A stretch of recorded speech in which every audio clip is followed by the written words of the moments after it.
Assalamualaikum. Welcome to my channel. Perkenalkan, nama saya Ufa Siti Nurzaini. Saya sekarang sebagai peserta Latsar CPNS Kabupaten Purwakarta. Di video kali ini saya akan menjelaskan resume tentang materi komitmen mutu.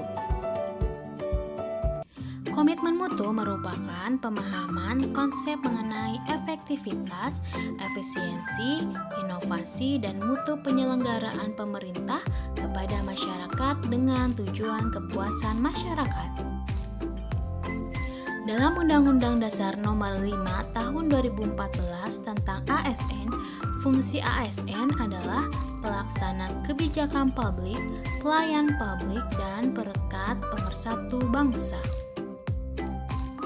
Sebagai seorang ASN, perlu memberikan pelayanan terbaik kepada masyarakat dengan mengutamakan mutu pelayanan yang cepat, tepat, dan profesional, dan senantiasa mengedepankan etika moral serta kejujuran, keikhlasan, dan tanggung jawab, serta terus meningkatkan kemampuan dan kualitas diri. Nilai-nilai dasar komitmen mutu: yang pertama, efektivitas; yang kedua, efisiensi; yang ketiga, inovasi; dan yang keempat, orientasi mutu. Efektivitas adalah sejauh mana organisasi dapat mencapai tujuan yang ditetapkan atau berhasil mencapai apapun yang dikerjakan. Efektivitas organisasi berarti memberikan barang atau jasa yang dihargai oleh pelanggan. Efisiensi adalah jumlah sumber daya yang digunakan untuk mencapai tujuan organisasional. Efisiensi organisasi ditentukan oleh berapa banyak beban baku, uang, dan manusia yang dibutuhkan untuk menghasilkan jumlah keluaran tertentu. Inovasi adalah cara utama di mana suatu organisasi beradaptasi terhadap perubahan-perubahan di pasar, teknologi, dan persaingan. Orientasi mutu adalah mencerminkan nilai keunggulan produk atau jasa yang diberikan kepada pelanggan sesuai dengan kebutuhan dan keinginannya. Nilai dasar komitmen mutu: yang pertama, komitmen pada kepuasan customer; yang kedua, cepat, tepat, ramah; yang ketiga, melayani dengan hati; yang keempat, melindungi dan mengayomi; yang kelima, perbaikan berkelanjutan. Pendekatan inovatif dalam penyelenggaraan pemerintahan ada 4. Yang pertama, inovasi produk. Aspek perubahan tata ruangan kerja atau layout dapat dilihat pada aspek perubahan tata letak ruangan kerja yang dapat memberikan kenyamanan bagi pegawai dan masyarakat yang memerlukan layanan. Yang kedua, inovasi proses. Dilakukan melalui reformasi birokrasi dengan memberikan metode pelayanan baru, misalnya layanan satu atap, layanan melalui pemangkas birokrasi, penggunaan teknologi baru, prosedur kantor yang disederhanakan, dan percepatan waktu layanan. Yang ketiga, inovasi posisi.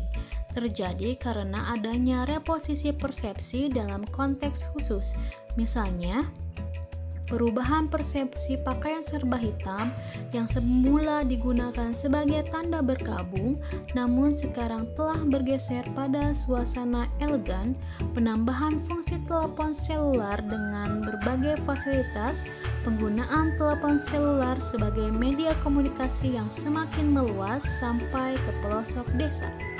Yang keempat, inovasi paradigma. Berhubungan dengan perubahan model mental yang mengubah mindset pelanggan dalam hal mendapatkan layanan. Inovasi dapat diwujudkan dalam 4 bentuk. Yang pertama, produk; yang kedua, layanan; yang ketiga, metode kerja; dan yang keempat, sumber daya. 4 cara berinovasi yaitu: 1. Penemuan. yaitu dengan cara mengkreasikan suatu produk, jasa, atau proses yang belum pernah dilakukan sebelumnya. 2. Pengembangan, yaitu dengan cara mengembangkan produk, jasa, atau proses yang sudah ada. 3. Duplikasi, dengan cara menirukan produk, jasa, atau proses yang sudah ada, bukan semata-mata meniru, melainkan menambah seutuhnya secara kreatif untuk memperbaiki konsep agar lebih mampu memenangkan persaingan. 4. Sintesis, yaitu dengan cara perpaduan konsep dan faktor-faktor yang sudah ada menjadi formulasi baru. Sebagai lini pertama dalam memberikan pelayanan kepada masyarakat, ASN harus memiliki kualitas dan mutu yang baik agar dapat memberikan pelayanan yang terbaik dan memuaskan kepada masyarakat. Karena melalui pelayanan yang terbaik, tidak hanya memenuhi kewajibannya sebagai ASN yang baik, tetapi juga berkontribusi pada kesejahteraan masyarakat. Cukup sekian penjelasan resume saya materi tentang komitmen mutu. Terima kasih telah menyaksikan. Wassalamualaikum warahmatullahi wabarakatuh.